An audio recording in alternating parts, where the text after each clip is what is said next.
আসসালামু আলাইকুম প্রিয় এনজিও চাকরি প্রার্থী ভাই ও বোনেরা, আপনাদের জন্য নতুন আরও একটি এনজিও চাকরি সার্কুলার নিয়ে হাজির হলাম। প্রতিষ্ঠানের নাম অঙ্কুর পল্লী উন্নয়ন কেন্দ্র।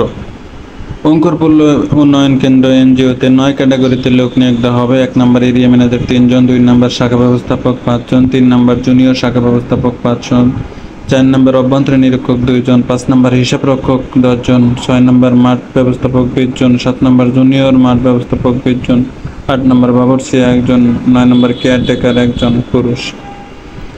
আপনি যদি আবেদন করতে চান তাহলে আপনাকে 31 আগস্ট 2024 তারিখের মধ্যে প্রধান নির্বাহী কর্মকর্তা অঙ্কুর পল্লী উন্নয়ন কেন্দ্র, শ্রীনাথী ডাকঘর তথ্য কেন্দ্র, উপজেলা ও জেলা মাদারীপুর বরাবর প্রয়োজনীয় জিনিস কাগজপত্র কুরিয়ার অথবা ডাক যোগে পাঠাতে হবে এবং আপনি অঙ্কুর@অঙ্কুর.org-তে মেইলও করতে পারেন আপনার কাগজপত্র। পরবর্তীতে আপনাকে বিস্তারিত তথ্য সহ জানানো হবে। ধন্যবাদ।